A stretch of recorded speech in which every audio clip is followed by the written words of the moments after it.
Finge ser abogada. Mi hermana se lo dijo al comité disciplinario. De ninguna manera. Ella aprobó el examen de acceso. Mis padres presentaron una queja llamándome fraude. Me senté en silencio en la audiencia. La jueza presidenta abrió mi expediente y dejó de respirar por un momento. Señorita García, usted litigó ante mí el año pasado, en el caso Fernández. Lo califiqué como la defensa más brillante que he visto en 30 años.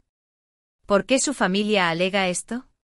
La sala de conferencias olía a madera vieja y a colonia cara. Me senté en la larga mesa de caoba con las manos cruzadas en el regazo, observando a mi hermana Beatriz jugueteando con su collar de perlas frente a mí. Mis padres la flanqueaban a ambos lados, con rostros que mostraban idénticas expresiones de justa reivindicación. Tenemos pruebas, anunció mi madre al panel de 3 miembros. Su voz tenía ese tono particular que había perfeccionado a lo largo de los años, el que sugería que cualquiera que no estuviera de acuerdo con ella era estúpido o deliberadamente ignorante. Nuestra hija ha estado mintiendo sobre sus credenciales durante años. Nunca aprobó el examen de acceso a la abogacía. Ha estado ejerciendo la ley ilegalmente y sentimos que era nuestro deber cívico denunciarla. La jueza Patricia Montero estaba sentada en el centro del panel, con su cabello plateado recogido en un moño pulcro. A su izquierda estaba Tomás Arias, socio principal de uno de los bufetes más antiguos de Madrid. A su derecha se sentaba el inspector Lorenzo Bermejo de la División de Fraudes. Los 3 tenían carpetas abiertas frente a ellos. Señorita García, dijo la jueza Montero, encontrando mis ojos con los suyos. Ha estado notablemente callada durante estos procedimientos. ¿Le gustaría responder a estas acusaciones? Sostuve su mirada, pero no dije nada.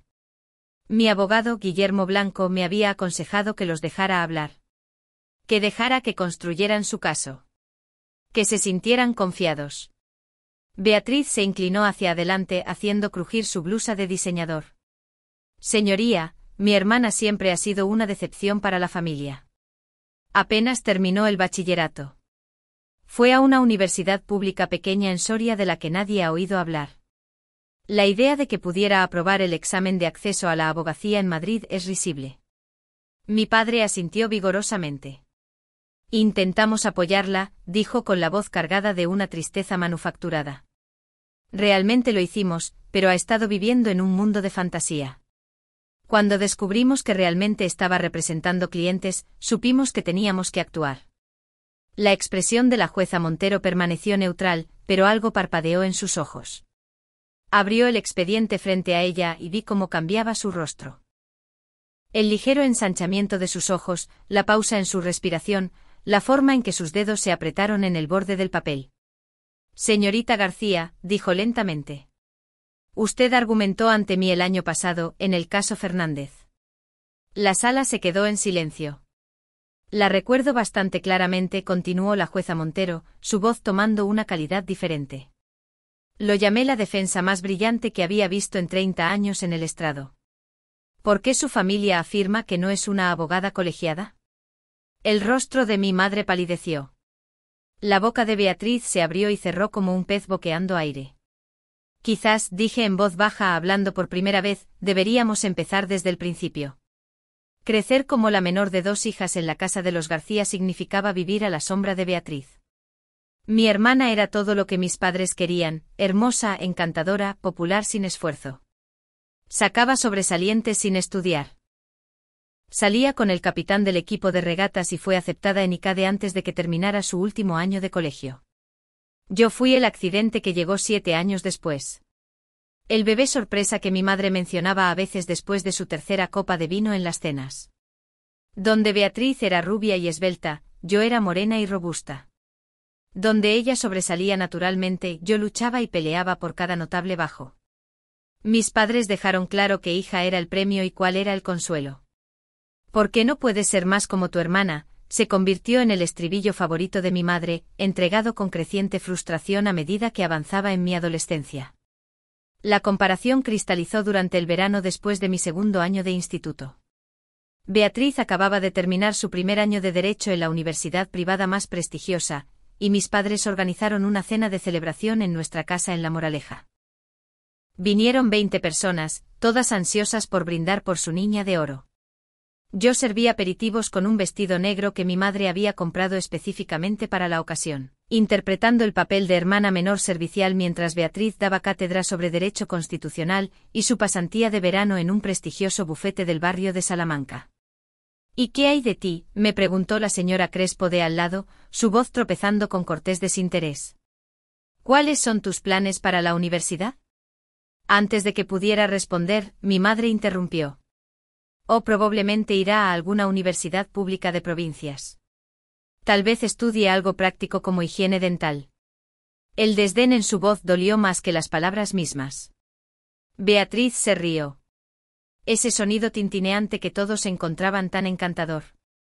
No todo el mundo está hecho para la educación superior, dijo, dándome palmaditas en el hombro. No hay vergüenza en conocer tus limitaciones. Algo se endureció en mí esa noche. Tenía 16 años y todavía me quedaban 2 años de instituto por delante. Y decidí que algún día, de alguna manera, haría que se arrepintieran de cada palabra condescendiente. Esos 2 últimos años de instituto fueron solitarios. Mantuve la cabeza baja, mejoré mis notas todo lo que pude y comencé a investigar universidades que realmente pudiera permitirme. Mis padres dejaron claro que el fondo educativo familiar se había agotado con los gastos de la universidad privada de Beatriz. Cualquier cosa que quisiera hacer después tendría que financiármela yo misma. Fui a la universidad pública en Soria, tal como mi madre había predicho. El campus no era prestigioso ni impresionante, pero era asequible y estaba lo suficientemente lejos de Madrid como para no tener que presenciar el continuo ascenso de Beatriz. Mis padres me enviaron una transferencia de 2.000 euros cuando me fui, y mi padre declaró explícitamente que era todo el apoyo que podemos permitirnos darte. La educación de Beatriz en ICADE costaba 25.000 euros al año. Pero no dije nada. Solo tomé el dinero y me fui. En Soria, descubrí algo inesperado. Cuando no me comparaban constantemente con mi hermana, realmente podía concentrarme.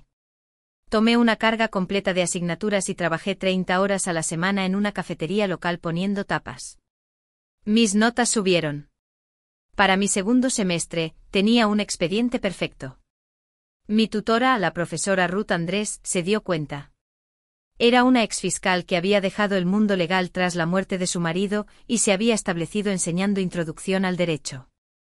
Ella vio algo en mí que mi familia nunca había visto. Tienes un instinto natural para el razonamiento jurídico, me dijo una tarde en su despacho. ¿Alguna vez has considerado hacer el máster de abogacía y colegiarte? Me reí. El sonido salió amargo. Mi hermana fue a la mejor universidad privada. Yo soy la decepción de la familia, ¿recuerda? ¿Quién te dijo eso? Los ojos de la profesora Andrés se agudizaron detrás de sus gafas de montura metálica. Todos los que importan. Se recostó en su silla. Déjame decirte algo sobre el derecho. No se trata de dónde empiezas. Se trata de cuánto estás dispuesto a trabajar. Y tú, por lo que he visto, trabajas más duro que nadie en este programa. La conversación se quedó conmigo. Por primera vez en mi vida, alguien creía que podía ser más que la hija menor de los García. Durante los siguientes 2 años, la profesora Andrés se convirtió en mi mentora. Me enseñó a pensar como abogada, a construir argumentos, a encontrar las debilidades en las posiciones opuestas. Me presionó más que cualquier profesor lo había hecho jamás. Cuando me gradué en Soria con mi título de grado, me entregó una carta de recomendación y una lista de universidades en Madrid que ofrecían becas por méritos para el máster de acceso a la abogacía. No dejes que nadie te diga de lo que eres capaz, dijo. Especialmente no la familia. Solicité plaza en la Universidad Complutense de Madrid. No era la exclusiva universidad privada de mi hermana, pero era una institución respetada con una sólida reputación. Mi ensayo de solicitud fue honesto. Escribí sobre ser subestimada, sobre probarme a mí misma, sobre querer representar a personas que no tenían voz. La carta de aceptación llegó en marzo. Beca completa. Llamé a mis padres para compartir la noticia. ¿Abogada? La voz de mi madre era incrédula. No hablarás en serio. La Complutense me ha ofrecido una beca completa, dije, tratando de mantener mi voz firme. Empiezo en otoño. Hubo una larga pausa. Luego mi padre se puso al teléfono. Mira, cariño, apreciamos que estés tratando de mejorarte, pero la abogacía. Te costó simplemente terminar el instituto. Esto va a ser una enorme pérdida de tu tiempo y de sus recursos. Tengo una media de matrícula de honor en Soria. Una universidad de provincias, interrumpió mi madre. No es lo mismo. Beatriz nunca diría esto porque es demasiado amable, pero nos preocupa que te estés preparando para un fracaso devastador.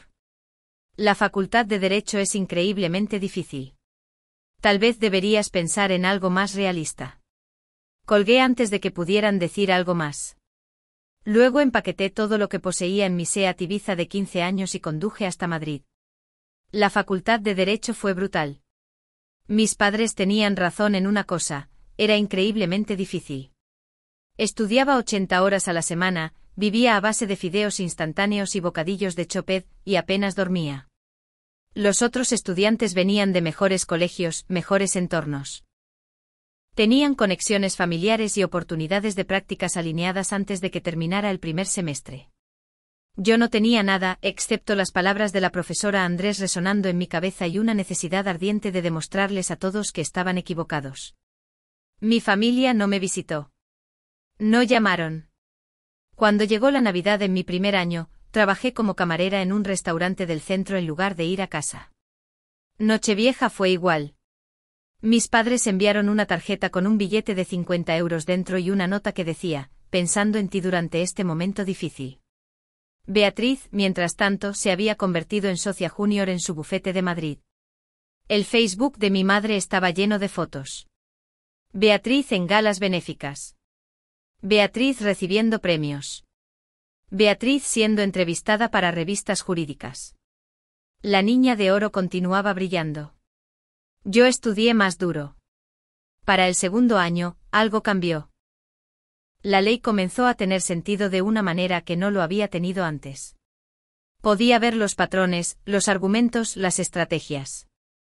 Mi profesora de mercantil, una mujer severa llamada doctora Elena Vázquez, me llevó aparte después de clase un día.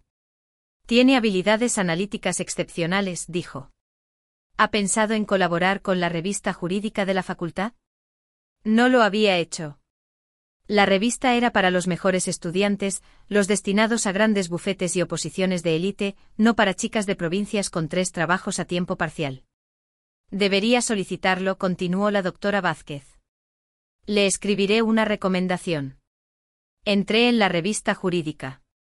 También gané el premio al rendimiento académico para estudiantes de segundo año y aseguré unas prácticas de verano en un pequeño despacho de defensa penal.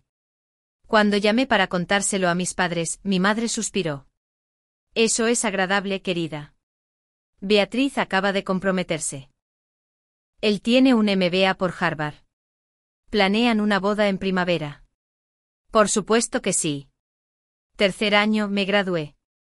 Premio extraordinario de fin de carrera. Quedé tercera en mi promoción. Tenía 2 ofertas de trabajo de bufetes respetados de Madrid. El examen de acceso a la abogacía estaba programado para julio, y estudié para él como si mi vida dependiera de ello. Porque en muchos sentidos, así era. Mis padres no vinieron a mi graduación del máster. La boda de Beatriz era el mismo fin de semana y naturalmente eso tenía prioridad. Me senté en la audiencia rodeada de compañeros y sus orgullosas familias, sintiendo el aguijón familiar de ser olvidada. La profesora Andrés voló desde Soria. Se sentó en la segunda fila y vitoreó cuando dijeron mi nombre. Después, me llevó a cenar a un restaurante italiano en Malasaña. Tu familia no te merece, dijo sobre la pasta. Pero eso no importa. Hiciste esto por ti misma. Lo hice para demostrar que estaban equivocados, admití. Ella sonrió. Eso también funciona. Los resultados del examen de acceso llegaron en noviembre. Me había mudado a un diminuto estudio en Lavapiés y trabajaba como pasante en Moreno y Asociados mientras esperaba. El correo electrónico llegó a las 6:47 de la mañana. Había aprobado. No solo aprobado, había quedado en el 5% superior. Me senté en el suelo de mi apartamento y lloré. Luego llamé a mis padres. Eso es maravilloso, cariño, dijo mi madre con la voz distraída. Tu padre y yo estamos de camino a casa de Beatriz. Está embarazada. Vamos a ayudar con la habitación del bebé. Aprobé el examen de acceso, soy abogada. Sí, ya mencionaste eso. Estamos muy orgullosos. Escucha, ¿podemos llamarte luego? Ya casi estamos en su casa. Nunca llamaron de vuelta. Moreno y Asociados se especializaba en defensa penal. El trabajo era duro, las horas eran largas y la paga era modesta. Pero me encantaba. Me encantaba el desafío de construir un caso, la emoción de los interrogatorios, la satisfacción de ganar absoluciones para clientes que todos los demás habían dado por perdidos. Mi jefe, Paco Moreno, era un veterano canoso que llevaba ejerciendo 40 años. Me enseñó a leer a los jurados, a encontrar la historia en la evidencia, a luchar por personas que el sistema había abandonado. Eres buena en esto, me dijo después de que gané mi primer juicio. Realmente buena. Tienes instintos que la mayoría de los abogados nunca desarrollan. Trabajé cada caso como si fuera el más importante de mi carrera. Me forjé una reputación de ser minuciosa, implacable, preparada. Otros abogados comenzaron a referirme clientes. Los jueces comenzaron a reconocerme en los juzgados de Plaza de Castilla. Mi familia no tenía ni idea. Hablábamos quizás 3 veces al año, breves llamadas telefónicas donde mi madre me ponía al día sobre los logros de Beatriz y hacía preguntas superficiales sobre mi trabajito legal. Entonces llegó el caso Fernández. Daniel Fernández fue acusado de malversar 3 millones de euros de su empleador, una firma de inversión mediana. La evidencia parecía condenatoria, transferencias bancarias a su nombre, documentos falsificados, un rastro de papel que parecía conducir directamente a él. La fiscalía estaba confiada. Los medios ya lo habían condenado. Paco me asignó el caso. Esta es tu oportunidad, dijo. Perfil alto, mucha atención. Gana esto y te harás un nombre. Pasé 4 meses preparándome. Revisé cada documento, cada extracto bancario, cada correo electrónico. Contraté contables forenses. Localicé testigos y lentamente encontré las inconsistencias, los patrones que no encajaban del todo, la línea de tiempo que no tenía sentido. Alguien había incriminado a Daniel Fernández y yo podía probarlo. El juicio duró 3 semanas. La jueza Patricia Montero presidía. Era conocida por ser justa pero exigente, una exfiscal que no toleraba la incompetencia. La sala estaba llena todos los días de reporteros y observadores legales. Destrocé el caso de la fiscalía pieza por pieza. Mostré cómo las transferencias habían sido manipuladas, cómo los documentos habían sido antedatados, cómo el verdadero malversador era en realidad el supervisor de Daniel, quien desapareció a las Islas Caimán 2 días antes de que comenzara la investigación. El jurado deliberó durante 6 horas. No culpable de todos los cargos. La jueza Montero me llamó al estrado después. Señorita García, dijo, en 30 años en este estrado, esa fue la defensa más brillante que he visto. Tiene una carrera extraordinaria por delante. La comunidad legal se dio cuenta. Comencé a recibir llamadas de bufetes más grandes, ofertas para asociaciones, invitaciones para hablar en conferencias. Mi práctica creció. Me mudé a un apartamento mejor. Finalmente podía permitirme comer algo más que fideos. Todavía no le conté a mi familia los detalles. ¿Cuál era el punto? 2 años después del caso Fernández, mi reputación se había consolidado. Manejaba casos cada vez más complejos, asesoraba a abogados junior en Moreno y Asociados, y Paco me había hecho oficialmente socia nominal. García y Moreno sonaba bien. Mi relación con mi familia permaneció superficial. Llamadas obligatorias en festivos, tarjetas de cumpleaños con mensajes genéricos, la ocasional interacción en Facebook, donde mi madre comentaba la publicación de Beatriz pero ignoraba la mía. Beatriz misma parecía verme con leve curiosidad, como si fuera una prima lejana que recordaba vagamente haber conocido una vez. Ella ejercía derecho corporativo en la Torre Picasso, haciéndose socia a los 32. Su esposo Trevor venía de dinero antiguo. Tenían 2 hijos, un piso en el barrio de Salamanca y una casa de verano en Marbella. Yo seguía siendo la hija menor de los García, solo que con un título de abogada. Entonces todo cambió debido a una invitación de boda. La invitación llegó en marzo, cartulina pesada con relieve dorado. Mi prima Valeria se casaba en la finca, y toda la familia extendida estaría allí. No había visto a la mayoría de ellos en más de una década. Casi no fui, pero algo me hizo confirmar la asistencia. La boda era en un club de campo por el que había pasado 1000 veces creciendo, pero nunca había entrado. Llevé un vestido azul marino y joyas mínimas, tratando de mezclarme con el fondo. Mi plan era aparecer, felicitar a Valeria y irme antes de que terminara el cóctel. El plan duró unos 15 minutos. Estaba parada en la barra cuando Beatriz me encontró. Se veía impresionante en un vestido color rosa, su cabello rubio perfectamente peinado, diamantes brillando en su garganta. Ahí estás, dijo su voz cálida, pero sus ojos calculadores. Apenas te hemos visto en años. ¿Qué has estado haciendo? Trabajando, dije simplemente. Todavía en ese pequeño despacho. Ella sorbió su champán. Eso es dulce. Trevor y yo justo decíamos que deberíamos ir a visitaros alguna vez. Ver cómo vive la otra mitad. La condescendencia era sutil pero inconfundible. Me sentí de nuevo con 16 años, sirviendo aperitivos mientras todos elogiaban a la niña de oro. Mi madre apareció flanqueada por 2 de sus amigas. Oh, bien. Estáis las 2 aquí, dijo. Bárbara preguntaba por mis hijas. Beatriz es socia en Strickland y Morris en la Castellana, por supuesto. Y esta es mi hija menor.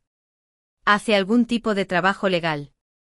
Algún tipo de trabajo legal, repetí. Mi madre agitó su mano despectivamente. Sabes que no entiendo todos los detalles, cariño. ¿Trabajas con criminales o algo así? Una de sus amigas parecía incómoda. La otra, una mujer llamada Patricia, se iluminó. Oh, eres abogada de oficio. Eso es un trabajo tan noble. Soy abogada penalista en práctica privada, dije. Es lo mismo, ¿verdad?, dijo mi madre. Beatriz se rió. Vamos, mamá. Hay una diferencia bastante grande entre los abogados de oficio y los verdaderos abogados penalistas. Sin ofender, agregó mirándome, estoy segura de que lo haces bien. Algo se rompió dentro de mí. No me quebré. Me habían roto antes y me había vuelto a armar. Esto fue diferente. Esta fue la gota que colmó el vaso después de años de ser descartada, ignorada y subestimada. De hecho, dije con voz firme, acabo de ganar el caso Muñoz el mes pasado. La prensa lo llamó la mayor victoria en delitos económicos en Madrid este año. La expresión de Beatriz no cambió. ¡Qué bien! Seguro que te pareció algo importante. Mi madre me dio unas palmaditas en el brazo. Estamos orgullosos de que lo intentes, hija. Ahora, vamos a buscar a tu padre. Quiere fotos de sus 2 chicas. Se alejaron dejándome en la barra con Patricia, quien me dio una sonrisa comprensiva. Por lo que vale, dijo en voz baja, creo que es impresionante.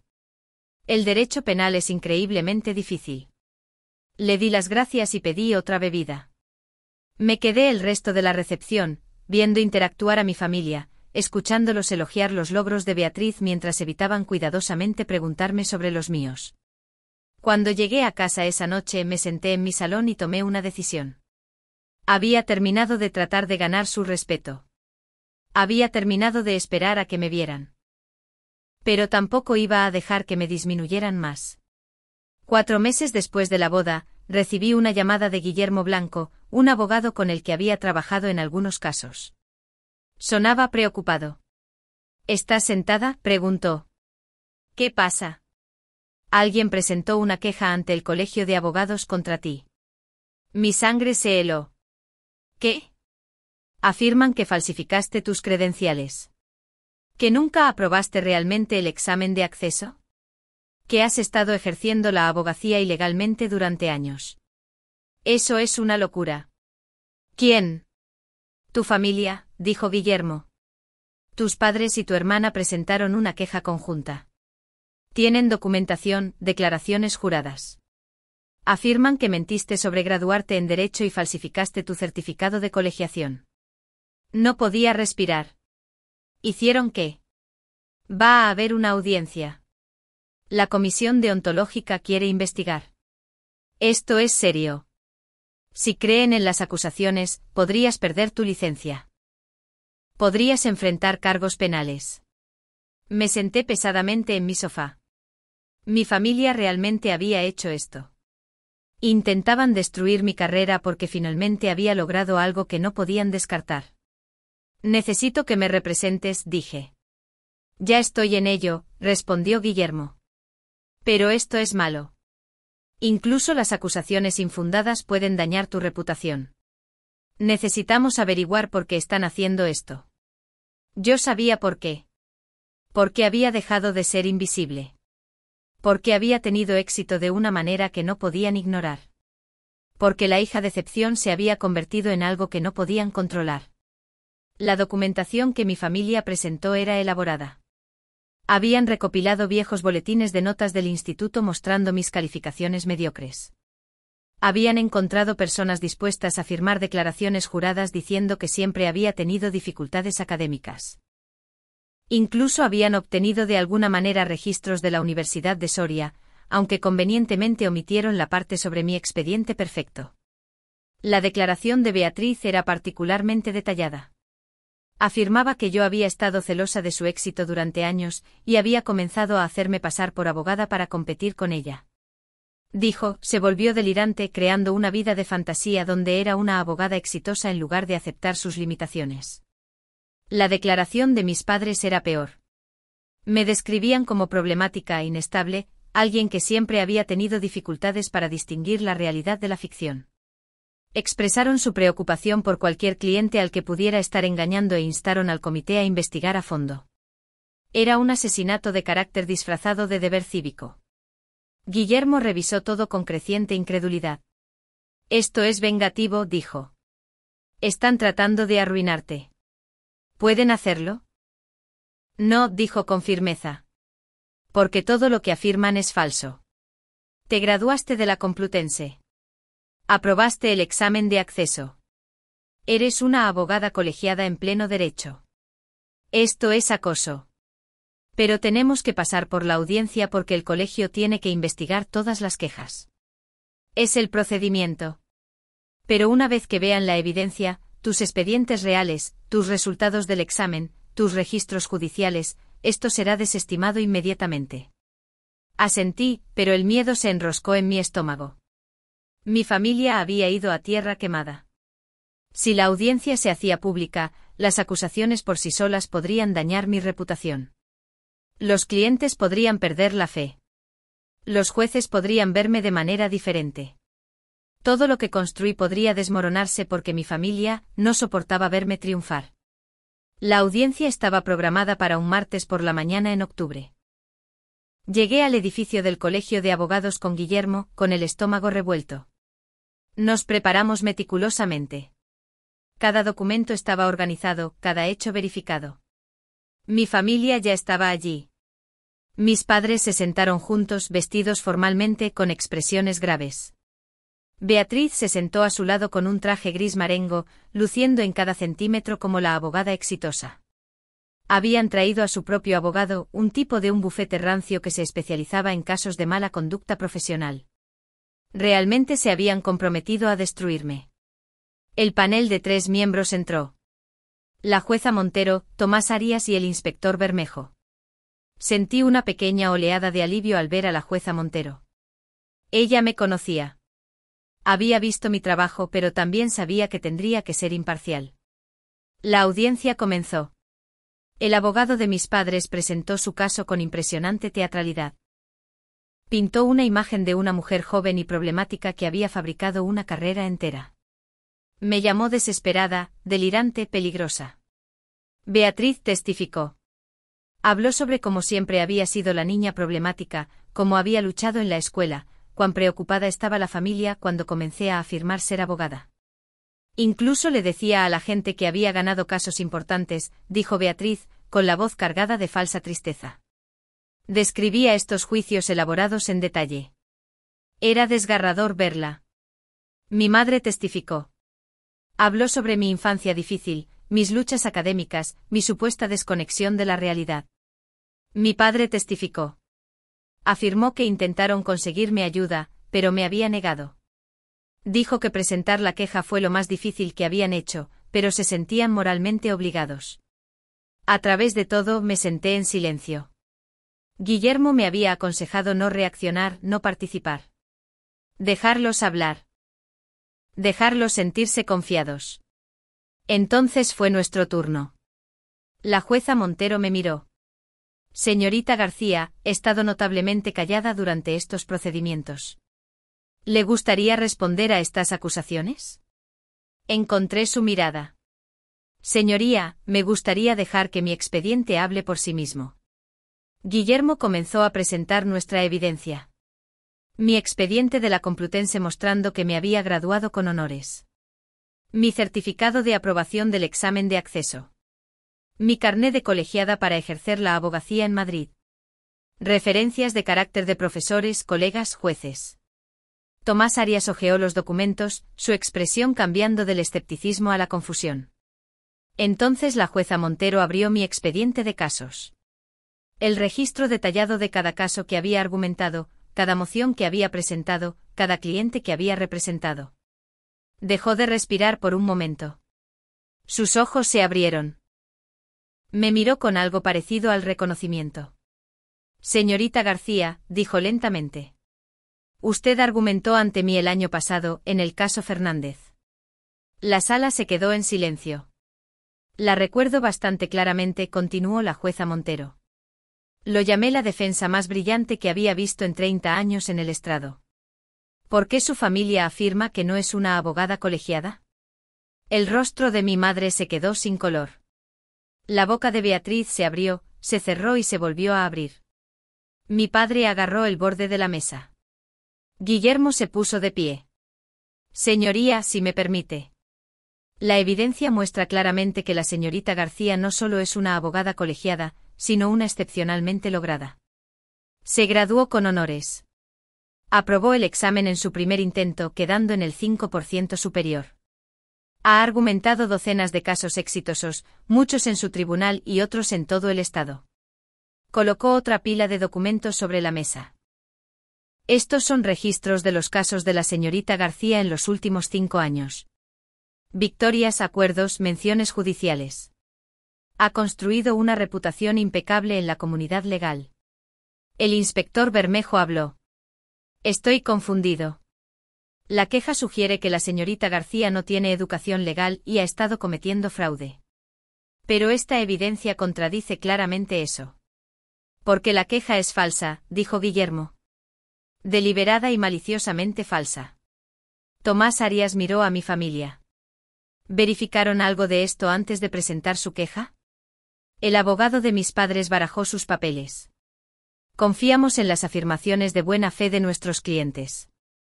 Buena fe. La voz de Guillermo se elevó. Presentaron una queja formal ante el Colegio de Abogados intentando destruir la carrera y el sustento de una abogada basándose en boletines de notas del instituto y animosidad personal. No hay buena fe aquí. La expresión de la jueza Montero había pasado de confundida a enfadada. Señorita García, necesito entender algo. Su familia ha hecho acusaciones graves contra usted. Acusaciones que, de ser ciertas, constituirían fraude penal. Pero la evidencia muestra que es una abogada altamente cualificada y exitosa. ¿Puede explicar esta discrepancia? Este era el momento. Me había mantenido callada a través de sus acusaciones, a través de sus mentiras, a través de sus intentos de destruirme. Ahora era el momento de hablar. Mi familia, dije, mi voz firme, siempre ha sido muy clara sobre lo que piensan de mí. Yo era la hija de excepción, la que no podía estar a la altura de mi brillante hermana mayor. Cuando fui a la universidad en Soria, lo consideraron prueba de mis limitaciones. Cuando entré en el máster, me dijeron que estaba perdiendo el tiempo de todos. Cuando aprobé el examen de acceso, mi madre estaba demasiado ocupada celebrando el embarazo de mi hermana para que le importara. Miré directamente a mis padres. No les conté sobre mi éxito porque aprendí temprano que no estaban interesados. No vinieron a mi graduación. No me felicitaron cuando gané el caso Fernández, a pesar de que salió en El País. Nunca han preguntado sobre mi trabajo, mi vida o mis logros. Así que no los mantuve actualizados sobre mi carrera. Beatriz trató de interrumpir, pero la jueza Montero levantó la mano. Hace 6 meses, continué, asistí a una boda familiar. Mi madre me presentó como alguien que hace algún tipo de trabajo legal con criminales. Cuando traté de explicar lo que realmente hago, mi hermana se rió y dijo que no era lo mismo que los verdaderos abogados penalistas. Así que dejé de intentar que me vieran. Mi padre comenzó a hablar, pero yo no había terminado. Esta queja no se trata de preocupación por la profesión legal o proteger al público. Esto se trata de una familia que no puede manejar el hecho de que la hija que descartaron, la que consideraron un fracaso, realmente tuvo éxito sin su ayuda, sin su aprobación, sin su reconocimiento. La sala estaba completamente en silencio. Tomás Arias miró a mi familia con indisimulado disgusto. Ustedes presentaron una queja fraudulenta ante este comité porque estaban avergonzados por el éxito de su hija. No, dijo mi madre rápidamente. Genuinamente creíamos. Creían que intervino Guillermo. Que su hija de alguna manera engañó al colegio de abogados, a múltiples jueces y a cientos de clientes durante 5 años.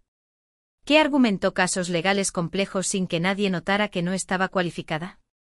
Que la jueza Montero, una jurista respetada con 3 décadas de experiencia, no podía notar la diferencia entre una abogada real y un fraude. El inspector Bermejo se aclaró la garganta. Para que conste, presentar una denuncia falsa ante una junta reguladora estatal es en sí mismo un delito. También es potencialmente difamatorio. El rostro de Beatriz se había puesto blanco. No quisimos decir. Esto no se suponía que. ¿Qué? Dije en voz baja.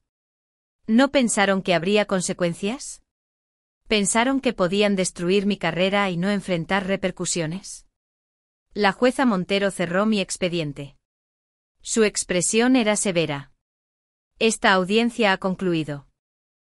Señorita García, el comité no encuentra ninguna evidencia que apoye estas acusaciones. Sus credenciales son impecables. Su historial es sobresaliente y esta queja parece ser maliciosa y sin mérito. Miró a mi familia. Quiero ser muy clara.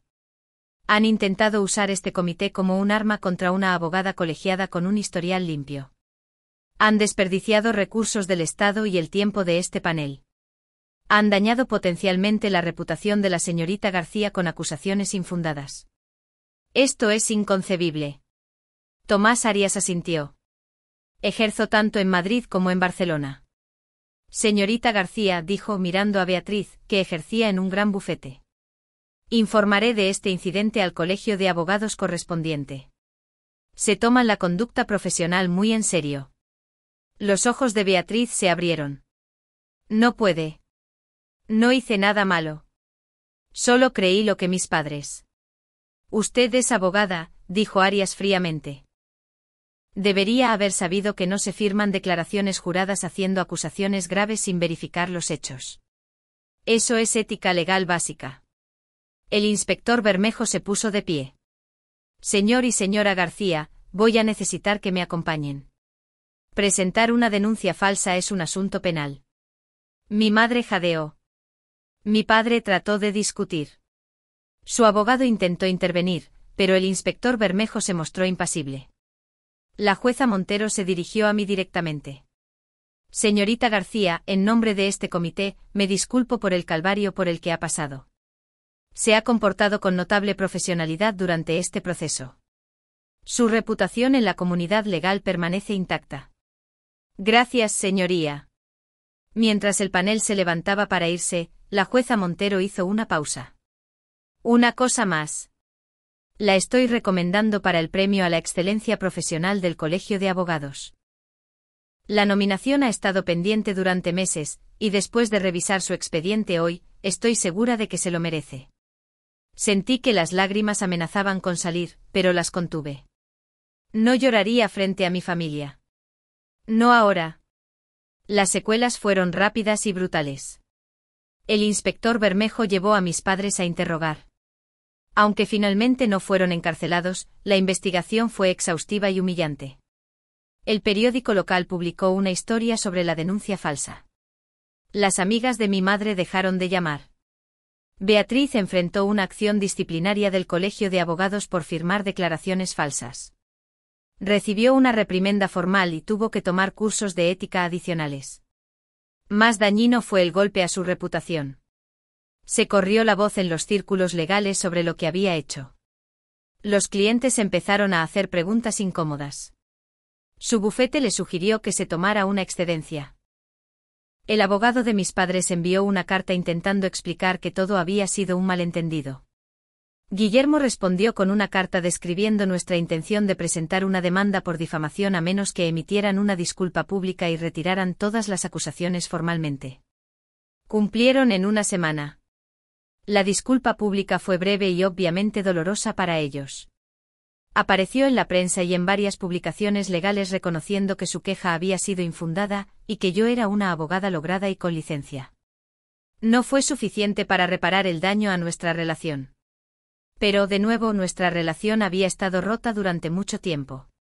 3 meses después, recibí el premio a la excelencia profesional en una ceremonia a la que asistieron más de 300 abogados y jueces.